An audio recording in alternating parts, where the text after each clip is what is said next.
Hello. Sorry. Today my setup is giving me trouble.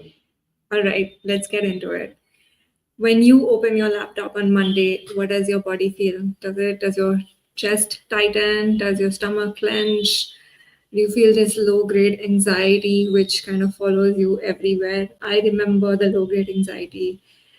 I think it registered that it existed when I wasn't experiencing it anymore. And that's when I realized that I was living with that anxiety for so long and I hadn't realized that it was there. It had just become background noise like an air conditioner. Um, these things can be difficult to figure out. What is it that I am creating and therefore need to fix? And what is it that is just not okay and I should just walk away? These are tricky conversations, and the fact is, like, no one can actually tell you what to do. Somewhere you have to discern it yourself, simply because no one really understands your exact specific situation. But I'm here to help you, give you a signpost, a map to help you make sense out of what's really going on in your situation, if this is something that you're experiencing right now. And I hope that this will help you take a clear decision, at least get a sense of what's the next step. So again, when you open your laptop on Monday morning, what does your body feel? This is what it felt like when it wasn't safe for me. It felt like every time a manager would call me, I would have this feeling in my stomach, like actual churning in my stomach, where I was like, oh my God, what is she going to want now? And what have I done wrong now? Or I would find myself just replaying conversations in my head. Did I say that right? Could I have said that differently? Did I say too much? Did I say too less? Skipping the gym regularly because I felt like I needed to get a head start, or just dreading business review meetings every Monday because you're going to be asked questions and you may or may not be prepared, because as such no one really talks about the cause and effects of your business. um, Scanning my inbox for what could have exploded now. And I think what made the whole thing so difficult was I felt I did not feel safe around the one person, my manager, who I knew had hired me and also was responsible for all of my growth. So if this is all resonating with you, hang on, because I'm going to explain to you what exactly is happening and I'm going to give you tools to navigate what to do next. So let's dive right in. Before that, why should you listen to me? I am Mansi. I am a career design realignment coach. I help high achieving corporate professionals navigating these kind of situations where you're not sure whether this is the right place for you. Do you need a different role? Do you need a different career trajectory? Or you just want something different and you should be starting something of your own? These are all quiet pieces of confusion that I think all of us are grappling with from time to time. And this is where I come in and I help people get that inside out clarity that they're looking for. This is the Rich, Free, and Limitless podcast. This is where we are having all of these conversations that no one else is having. Yes, we are talking I think we're starting to understand what psychological safety is, what toxic workplaces are, and how our identities are so wrapped up in our careers. But I really want to double click on this and have some very real, raw conversations. Um, Not at an Adam Grant level, but what's happening at work today in my life type of level. Okay, so now let's get into it. So, this is what I told myself, and maybe this is something that you're telling yourself. I should be able to handle it. I need a thicker skin. I need to do better. Other people have it figured out.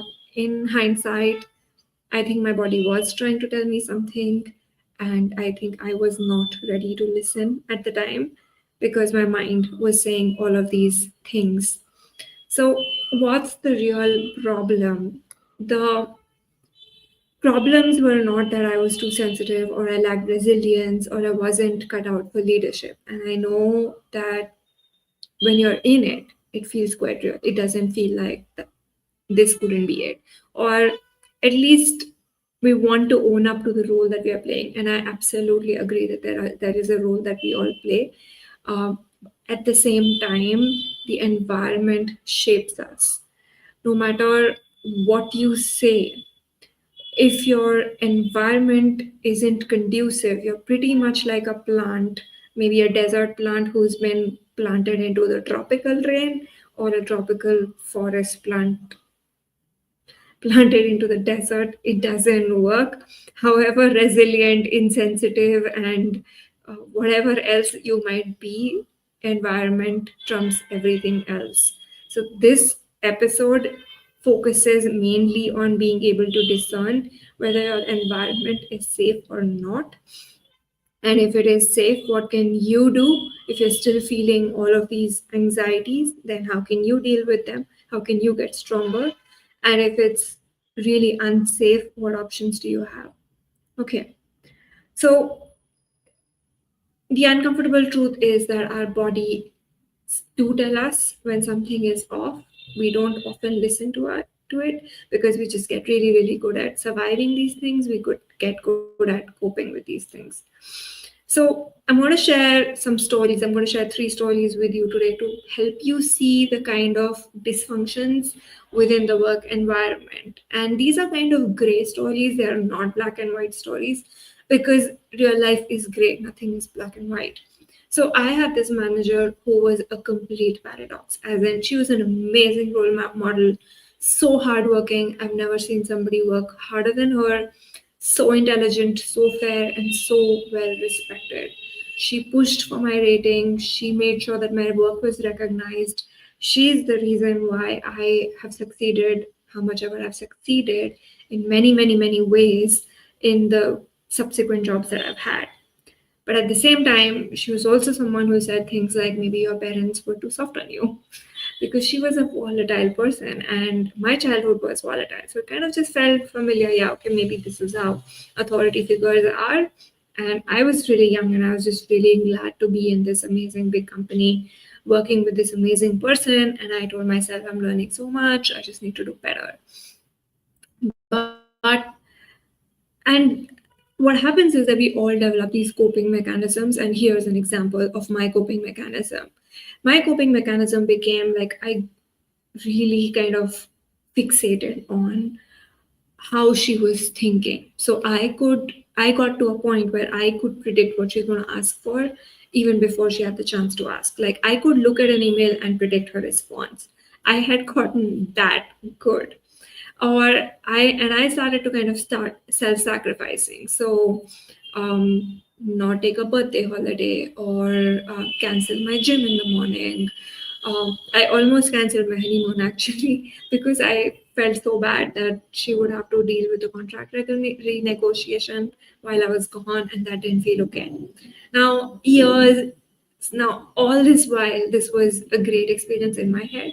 It was only like many, many years later when I was when I was getting certified on inner child reparenting and working on establishing boundaries and my inner safety is when my coach called this out as codependent behavior. She said, you got enmeshed with this person.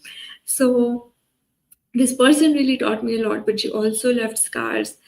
And here the lesson is not that if the person is amazing, and you kind of still walk away because, or it's not black and white.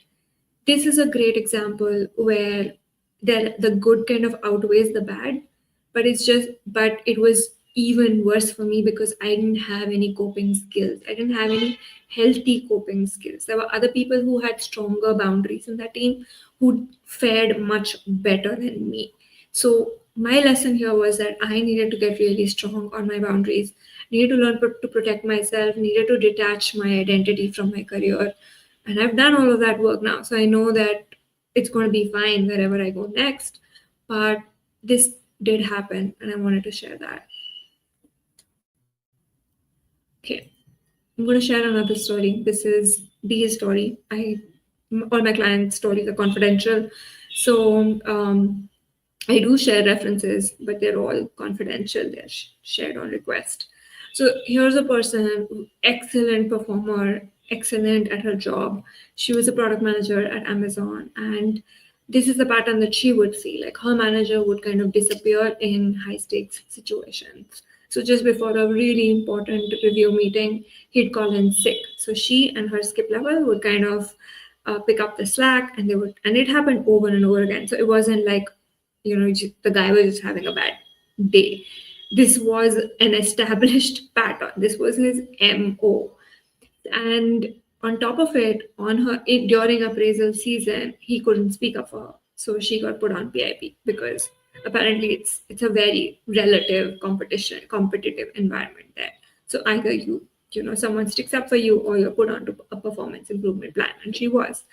And that was so deeply frustrating for her because she had done all this amazing work and she had worked her ass off.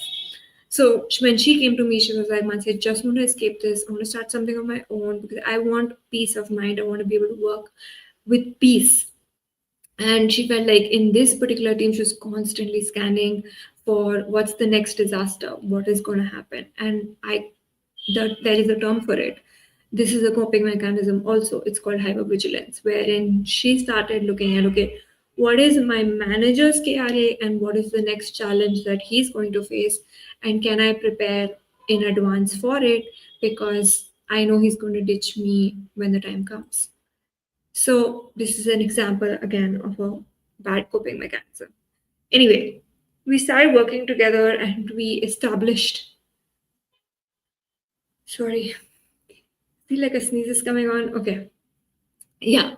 So we started working together and I helped her drop into her body, and we were able to understand that she didn't feel safe around her team at all. Like the sheer competitive culture that was, it just didn't feel like a great place to work.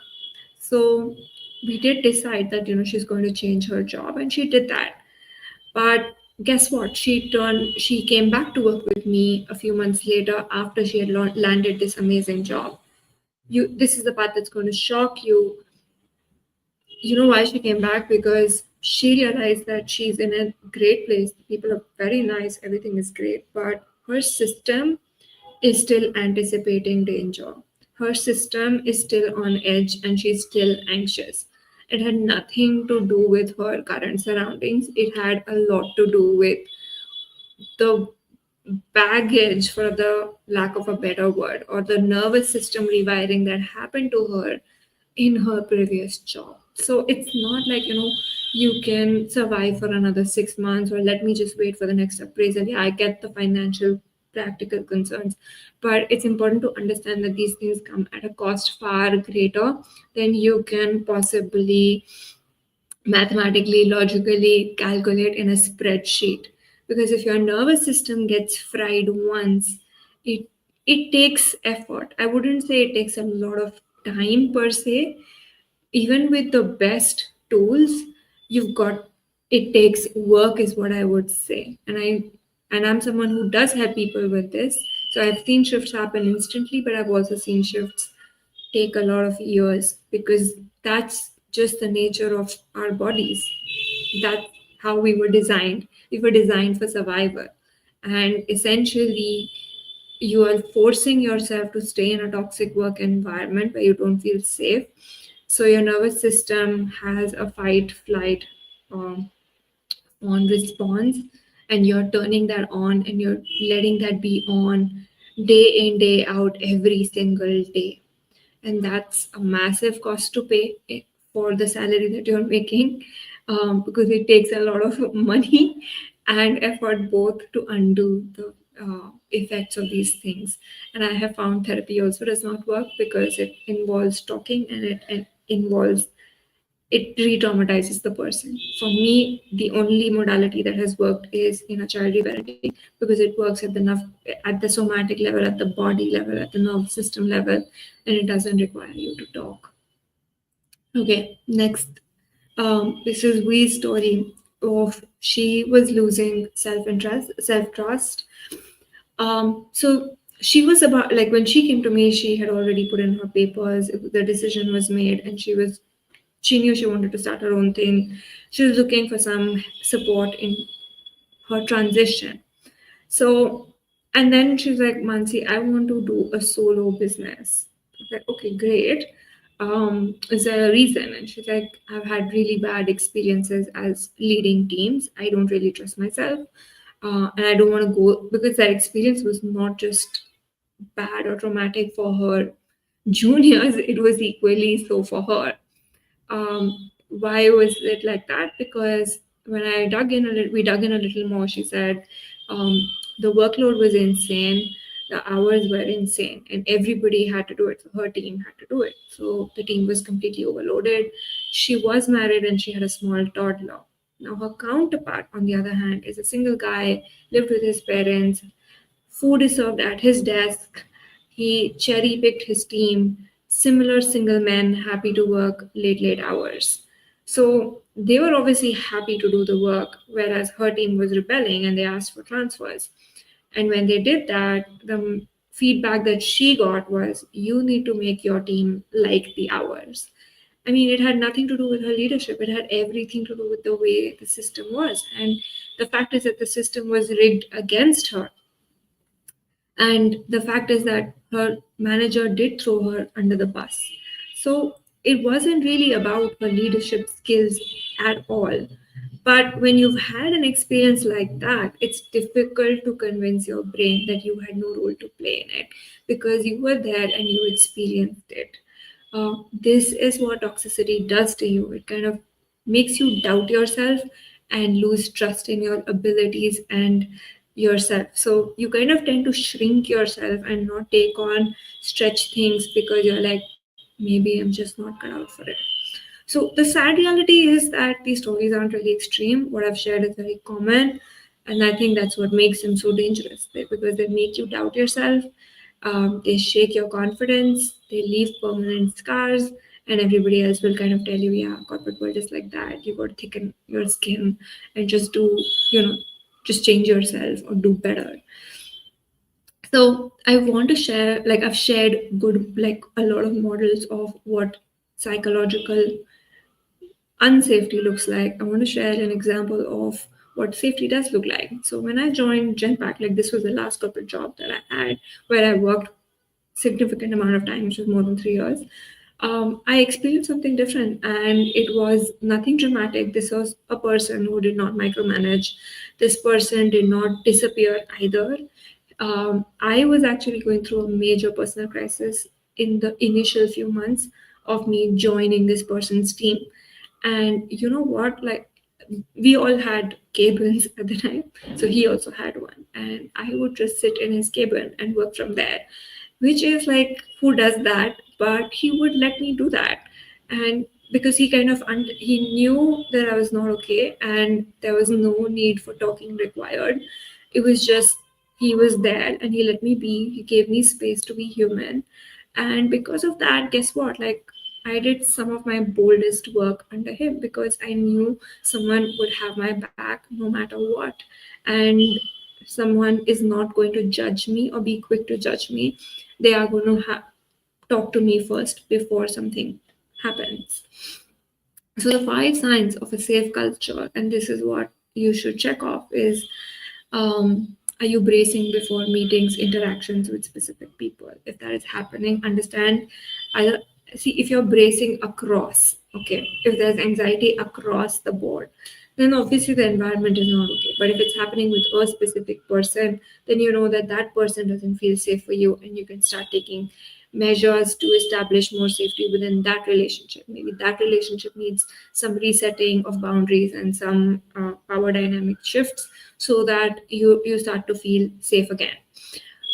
Being able to say that I'm not okay today, like being able to take time off, being able to say no to things, these are all good signs. It means that you're being seen as a human and not a machine, and you're going to feel safe, and you're going to feel taken care of, and therefore you'll be far more motivated to do your best work.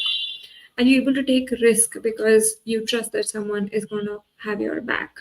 Um, You're evaluated on the work and the results that you deliver, and someone talks to you about how they can set you up for success, and you're able to take time off without feeling guilty. So these are all good signs of a safe culture. Now, safety clearly does not mean that you're not going to be stressed. I mean, there is stress at work, but there is good stress which comes because the work is challenging, or you're navigating something difficult, or the market dynamics are changing. That is all really okay. That is the natural part of going to work. But there shouldn't be like this feeling of threat that you get from the people around you. And when that happens, then it feels like, okay, we are a team and against the world. And that's when your nervous system can really exhale.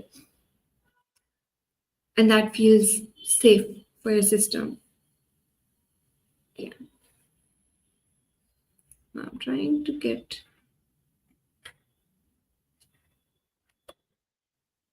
All right. Okay. So I've touched upon this a little bit. There is a hidden cost. The hypervigilance, the dread, or the feeling of walking on eggshells, it doesn't just go away. It gets stored in your nervous system in the long run, and you'll have to work through it in your future roles. You only get to know that something happened when you try to do something similar or different or challenging in the future, and there is something inside you which is shrinking. So maybe you start to doubt your instincts, or maybe you start overthinking basic things. You become more sensitive to feedback, so even like normal feedback starts feeling like criticism. You stop trusting your own power. And the thing is, the funny thing is that you don't even realize that these things are happening until you're in a new job, in a new scenario, and you see the difference, that you realize that you've become a different person. The past job actually changed you as a person. So let's talk about what can you do about this. I know it feels systemic, and not everyone can afford to quit and just walk away. So you might find yourself asking yourself, okay, what choices do I have now? Like, clearly, yes, my workplace doesn't feel safe for me. What am I supposed to do now? I think before going into this, I want to just touch upon one more thing around safety or lack of safety. Look, um, we're talking safety. At the same time, I want to use the word toxic, because I want to drive this point that toxicity is subjective and safety is also subjective. What do I mean by that? That it's not the same for everyone. It's very much possible that one person finds the same environment very safe and another person does not. Example, very simple example. Banana is an amazing fruit, right? But it gives me stomach cramps. So what does that mean about banana? Is banana toxic? Yes, it is toxic to me. So it is a toxin for my body, but it is not in general a toxin. And that's why people get confused, because it's like, okay, everyone else is okay. Why am I not okay? And what's wrong with me? No, nothing is wrong with you. It just means that this is not the environment for you. I want to touch a little bit more. I want to give you another perspective on this. Look, men and women are wired differently. For millennia, men have been hunters. They went to wars, and their whole job was to physically protect, to hunt, to feed, to provide.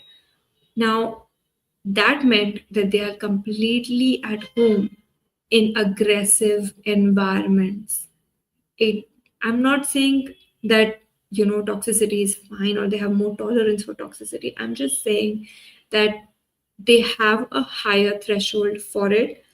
They are wired for combat, and it does not affect their nervous system the same way as it affects women. Women, on the other hand, we have been the gatherers in the hunter gatherer societies. And for us, safety is a baseline. Women are biologically wired to scan for safety at all points in time. It is a defining quality of our existence on this planet. So it's not like you're too sensitive, you're literally just wired differently. So when a system is working for men in general, it's not necessary that it's going to work for you, and it does not mean that you are broken or there's something wrong with you or you have imposter syndrome or something else. It just means that that's not the right environment for you, and there's nothing to be feeling weak or ashamed about it. Okay, so here are the choices that you've got. The first is walking away, of course, is a valid choice. There is no need for this drama around, okay, I'm quitting and I'm a quitter, or I should have been able to deal with this. Like I just explained to you, it's all subjective and has a lot to do with your specific wiring. And walking away is an absolutely self protection, self preservation choice, because if you do stay, your nervous system is going to continue to be dysregulated. It will adversely affect not just you, your relationships, your family, your kids, and not just in the present, in the future also.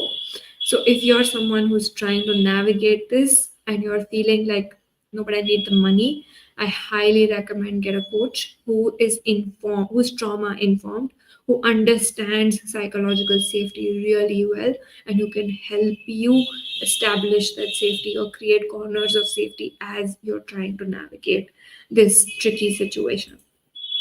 Second, this is more of a long term solve, rewire the good girl conditioning. I think all of us have it.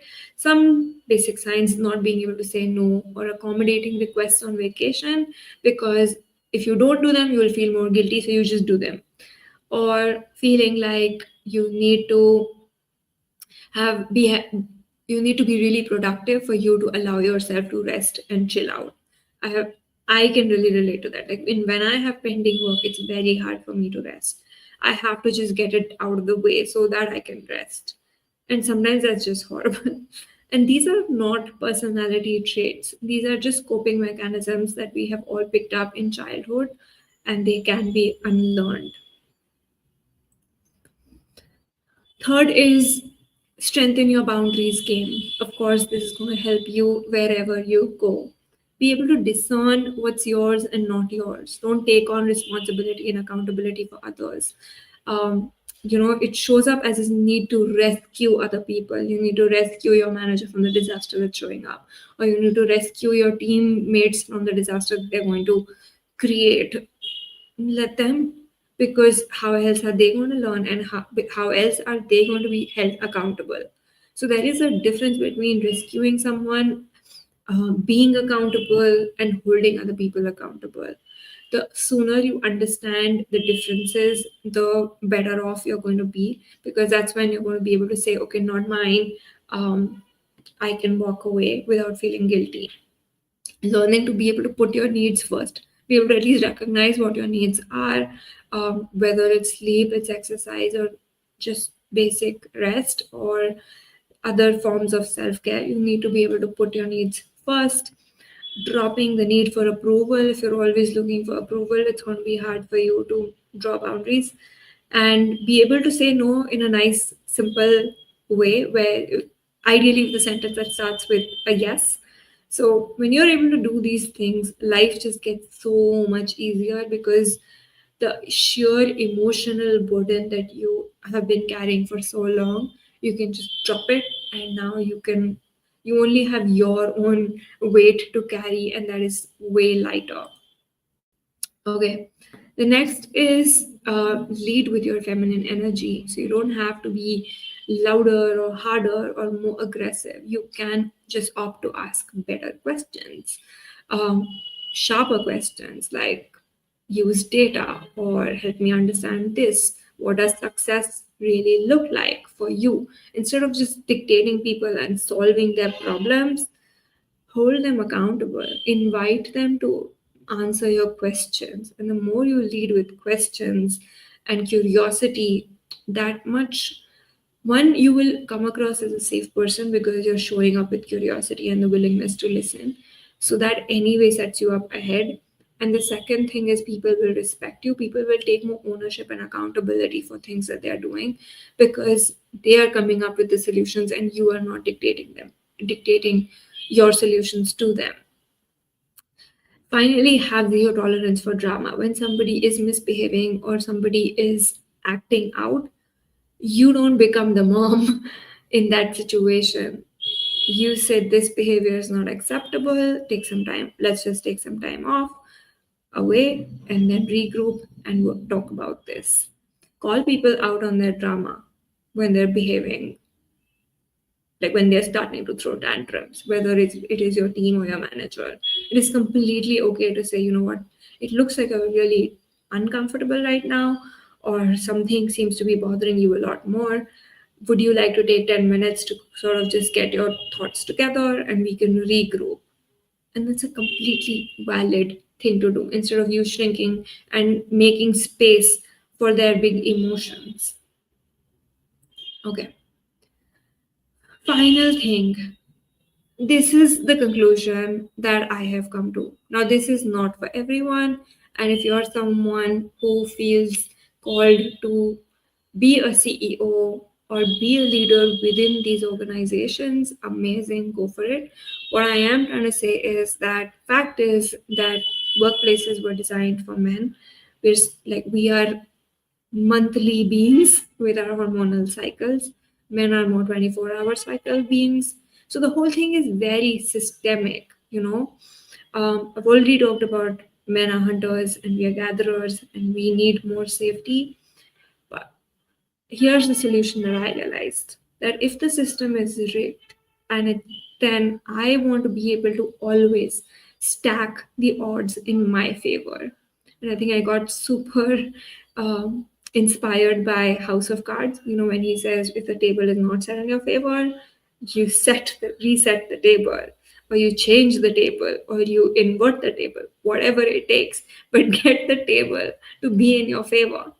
And that's what I'm saying. Like, I started this business to create this little corner on the internet which allows me to have financial independence, allows me to do impactful work, make good amount of money, and at the same time live life on my own terms. And so much has changed now with digital business models, remote work, AI coming in, that I just think that for if the problem that we were all trying to solve was economic empowerment, and that's why we were making ourselves go through this corporate track to prove ourselves where we don't need to anymore, we can actually have economic empowerment living on our own terms, something that works with our nervous system, which means that I get to take 1 or 2 days extra off when I'm not feeling okay. Or I started this live stream late. I don't know if you noticed it. I did, because I was not feeling okay. And that's absolutely fine, because I am in charge. I can trust myself. I can trust that when I am feeling okay, the message that I will deliver and the way that I will serve my people is going to be so much more potent. Okay, so key takeaways from today. Your body knows before your brain knows. Start listening to it. It is data. I'm not saying that your body does not fool you, it does, but you've got to start listening to it. It really starts with listening and being more discerning. Learn the difference between something which is challenging and something which is just a toxic environment. So, both like are launching a new thing, cracking something new, these are all challenging things, but they're not necessarily toxic things. And when we've all learned that struggle leads to success, sometimes we mistake the toxicity for just, it's the struggle that's going to lead me to success and I should be able to do it. And it's making me stronger. It's not, it really isn't. Yeah, which brings us to coping rewires. You don't cope with bad environments, it's not neutral. So stop normalizing this and just walk away and get stronger.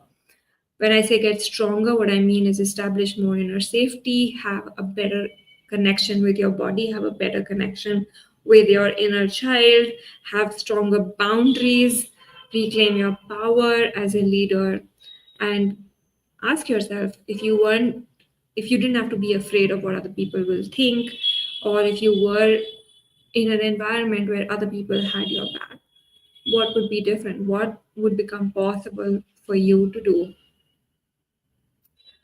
Finally, we are at end.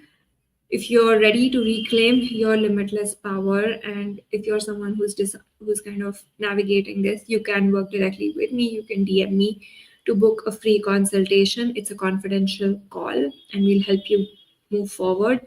If this was useful for you, I suggest you subscribe to my newsletter. It's at limitlesswithmansi.com/newsletter, and you will get these insights right into your inbox every week.